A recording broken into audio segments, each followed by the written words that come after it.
Carolina got smoked by UCF. There's a few things that stood out about that game. And I was there, and I don't do the fan game thing very often. I do it for the Canes occasionally, but that's really about it, where like I'm in the stands with the people. It's either the media or I'm watching at home taking notes where I can rewind and fast forward and everything. Basically, I watch sports like a huge nerd rather than a fan most of the time. But I was visiting my parents in Orlando. UNC's playing at UCF. My brother, my dad, and I, we grabbed tickets, and we go to the game. UNC sideline, watching the Belichick of it all. He is a phenomena on the road. This is going to sound crazy because I still think it's wild to us here in the Triangle, but I think we've slowly gotten used to it. To Bill Belichick being a college coach.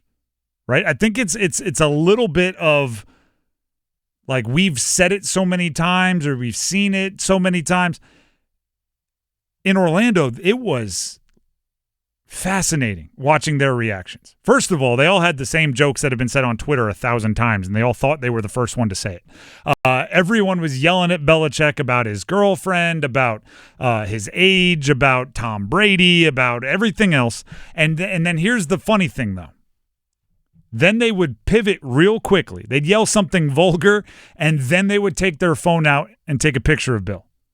Or they would take a selfie with Bill in the background. Or it was like they alternated between like understanding that he might be the best NFL coach of all time and wanting to document their brush by, however many yards away, but also wanting to give him the business.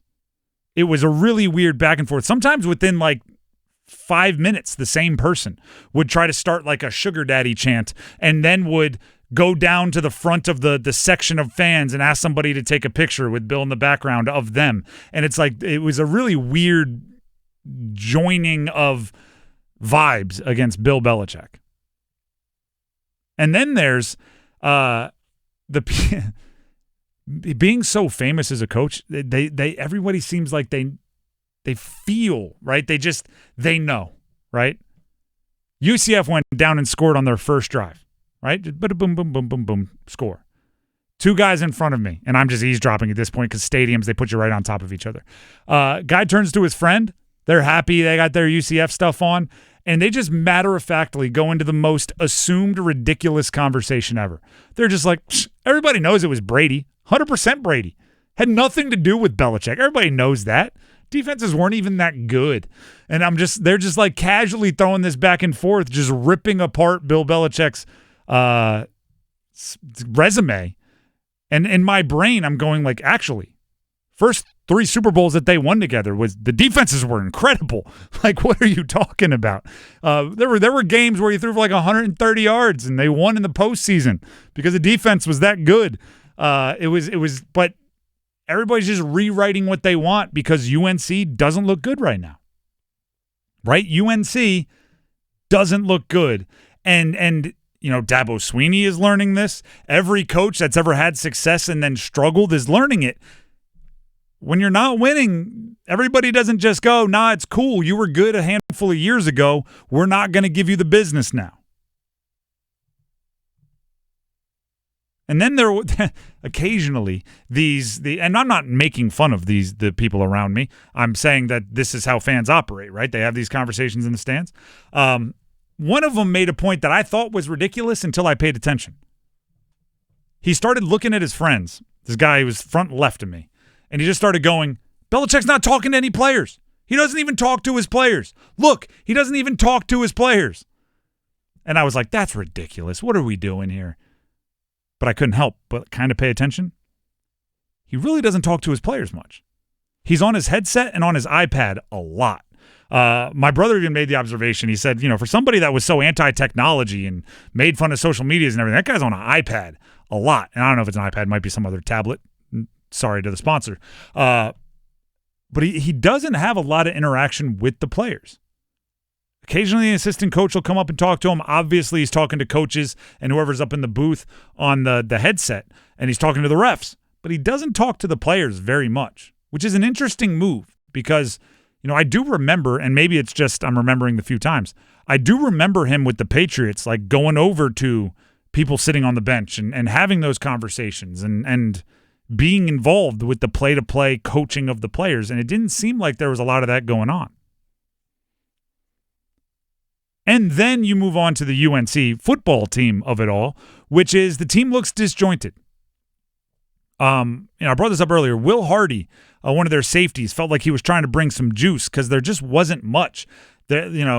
I thought Jake Johnson, their tight end, who ironically is the brother of Max Johnson, was trying to bring some juice, and it just wasn't being matched.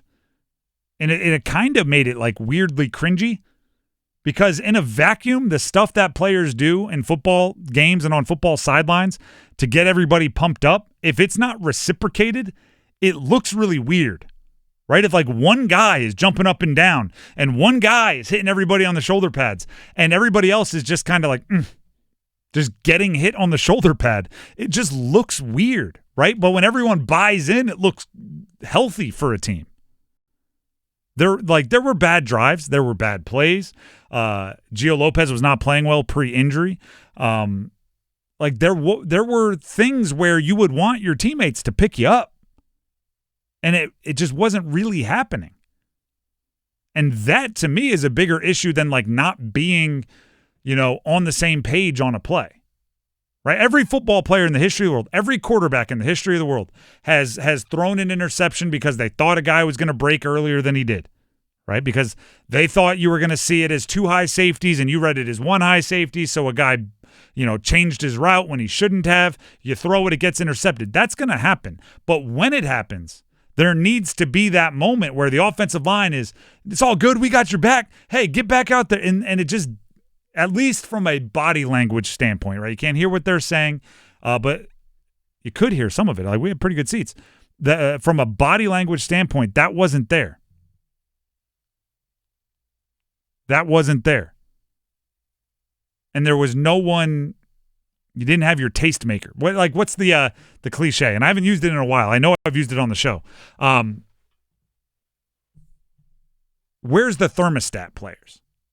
Right? The cliche that coaches use is, are you a thermometer player or are you a thermostat player?